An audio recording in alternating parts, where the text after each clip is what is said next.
Hey guys, good afternoon sa inyo lahat. Merry Christmas. Ito si Jean ng 11-9 Workshop. So ngayon guys, meron tayong kailangang ayusin na problema sa ating table saw, no guys. As you may know, ito yung aking table saw. This is my Lotus na table saw. And I've been using this for like a few years now, and wala naman ako sa kanyang reklamo, major, or wala siya naging major problem para sa akin until now. So meron tayong seryosong problema na na-discover ko ngayon lang or a few days ago dito sa ating Lotus table. So no guys, so it's not na yung makina niya is nasira or anything na ganyan. Okay pa naman siya. Pero merong very serious and possibly dangerous na situation na nangyayari sa kanya ngayon guys. And at yun ay yung kanyang blade, kapag pinapaandar yung machine ay umaangat ng kusa. And that should not happen. Hindi dapat nangyayari yung ganon, no guys? Hindi naman siya umaangat na mabilis na bigla na lang susulpot ng gaganon, pero dahan-dahan siya umaangat. It's very noticeable, lalo na pag nagkakat ka ng mga palutsina, yung ginagawa ko, nagkakat ako. Kasi nagkakat ako guys, lampas lang ng konti yung, siguro mga lampas na mga 2 millimeters or 3 millimeters yung blade dun sa kahoy na kinakat ko, no guys. Pero kapag nakapagkat ako ng mga ilang piraso ng palutsina, doon ako napapansin na parang umaangat talaga yung blade. Imbis na 2 or 3 millimeters lang yung taas niya dun sa kinakat nating kahoy, is umaangat talaga siya.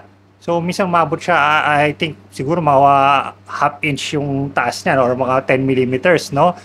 So napakadelikado nun guys. That's very dangerous kasi syempre kapag nagkakat ka, iniisip mo na yung blade is ganun lang kababa, so medyo confident ka ng konti, no guys. When I'm cutting, I'm using lagi akong gumagamit ng push stick or ng push blocks. Pero yun nga, medyo hindi ganun siya, hindi siya, it's not safe, okay? It's not safe. And of course, syempre, kailangan ko rin ng mga consistent na height ng cut, no? Ayoko yung bigla lang aangat yung blade at masisira yung cut ko, or masisira yung accuracy ng cut niyan. And that is crucial, especially kapag gumagawa ako ng mga ganito. Teka lang. So that's crucial kung gumagawa ko ng mga wine racks at kailangan natin gumawa ng mga ganito. So kailangan crucial yung taas nito. Kailangan sakto lang siya lahat, pare-pareho yung size nung taas nung cut, no? Kung hindi natin kung umangat siya, di sa sobra yung cut, di ba? So pangit 'yon, sisira yung gawa mo. So yeah, and again, yung safety concern, no? Baka mamaya hindi ko mapansin, umangat pala yung blade, maganon ko yung kamay ko, akala ko mababa pa, dito mama sa kamay ko, masugatan pa ako, di ba? So napakadelikado niyan. Now, anong solusyon diyan? So pero before natin pag-usapan yung solusyon, pakita ko muna sa inyo kung ano yung nangyayari sa kanya. So ito guys yung adjustment niya ng kanyang height, and you can see yung nangyayari sa kanya kapag umaandar yung saw. So paandarin lang natin.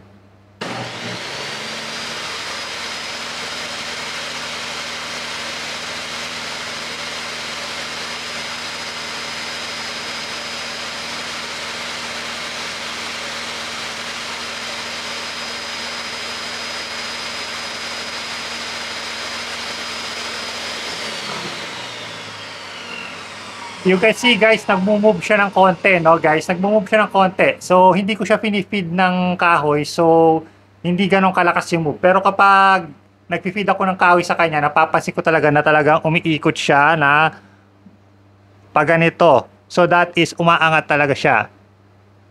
Now, I've asked sa Lotus user group kung ano yung solusyon dyan. And meron nag-reply sa akin na ang sinabing solusyon dyan, ang sinabing problema daw dyan is yung kanyang bevel gears ay nag-loose na. So hindi na, dapat magkadikit kasi mga bevel gears sa loob niya. Sabi sa akin baka lumuwag na yung bevel gears. So hindi na siya nagdidikit. Kaya nagkakaroon ng ganyang issue, no guys? Hindi pa natin sure kung yun nga yung problema. Titingnan natin, check natin, kakalasin natin yung buong saw na to, tatanggalin natin, and then babalik rin natin, titingnan natin kung ano yung mga problema sa loob niya, no guys. And at the same time, since na rin naman natin, i-maintain na rin natin, let's do some maintenance na rin sa kanya, tama-tama, nabubuksan natin yung kanyang ilalim, no guys. So, it's been years, I think isang taon na bago ko nung last na nabuksan ko tong table saw na to. So I think it's time for a maintenance na din, no guys. So tingnan natin kung ano yung ma-fix natin sa kanya kasi kung hindi natin ma-fix 'yon by adjusting yung kanyang bevel gear, we have to think of some other na radical na solution para lang matigil yung kanyang pag-angat ng blade niya na habang gumagalaw siya. Sabi kasi nung nag-comment sa vlog or sa post ko sa Facebook, dahil yan sa vibration ng table saw. You cannot control the vibration ng table saw, guys. Talagang merong vibration ng table saw, especially yung mga low cost na table saw like this one. Medyo malakas talaga yung vibration. So, ang makakontrol lang natin, guys, is yung kanyang pag-angat ng kanyang blade, no? So, let's think about that. So, tara, balik rin natin ito. Kakalasin ko muna and then hanapin natin yung problema sa kanya.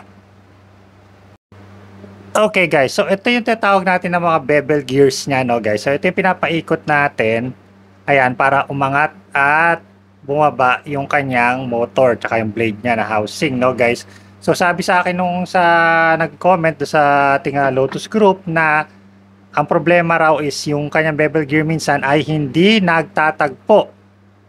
Well, according sa aking observation dito, parang okay naman siya. Pero baka ang lumuwag is yung kanyang tornilyo. So, ito, may dalawang screws dito, yung humahawak doon sa bevel gear. So, try lang natin na sikipan yan.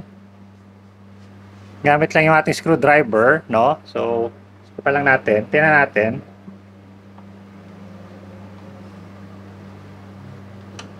I think mas maganda yung mas malaking screwdriver.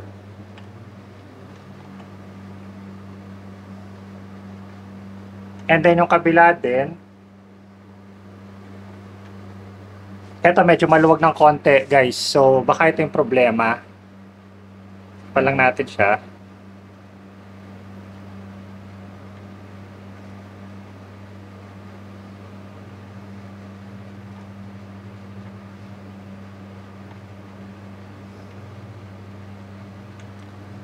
Okay, so yun, masikip na siya sa pinakakaya ko sikipan, and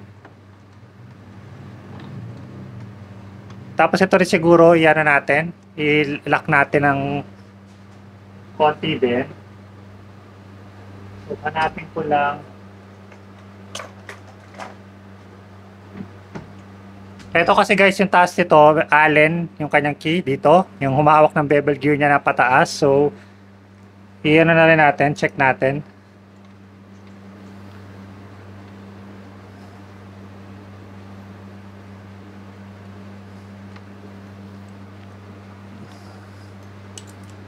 So yeah, mukhang okay naman yun. So I think we solved the problem na, pero hindi pa natin yan alam. Hanggang di natin testing syempre. So testingin natin siya guys kung okay na siya, no guys. Okay guys, so testingin natin ngayon. Tayin ko na sandali electric fan.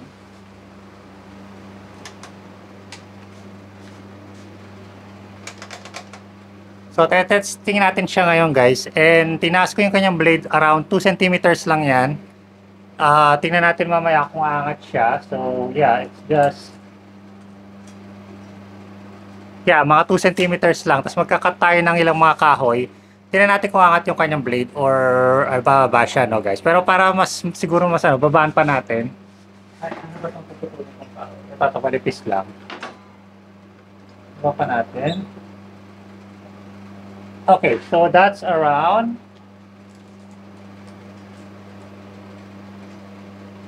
so 1.5 centimeters or 15 millimeters guys. So testing natin yan kung maangat pa siya, no, guys. So let's try.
Okay, so hindi gumalaw yung kanyang wheels. Let's see kung...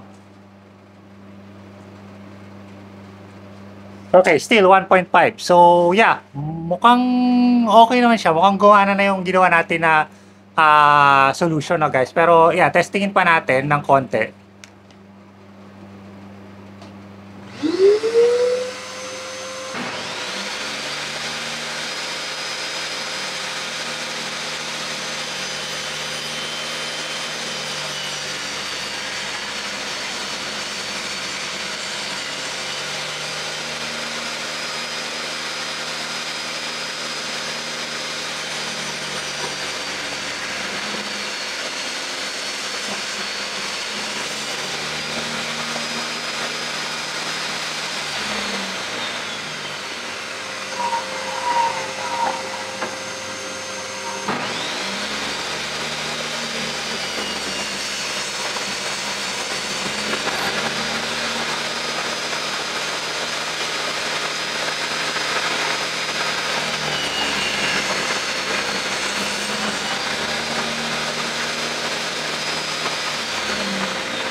Okay, still 1.5.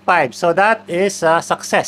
So hindi siya umangat sa ngayon, no guys. Pero syempre, hindi natin alam kung magpapatuloy yan in the future.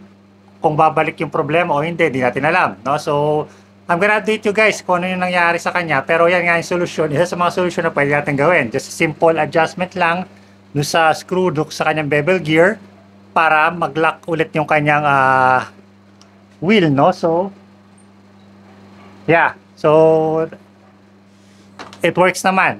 So that's good. Ngayon, ang gagawin natin guys is lilinisin ko lang yung kanyang ilalim.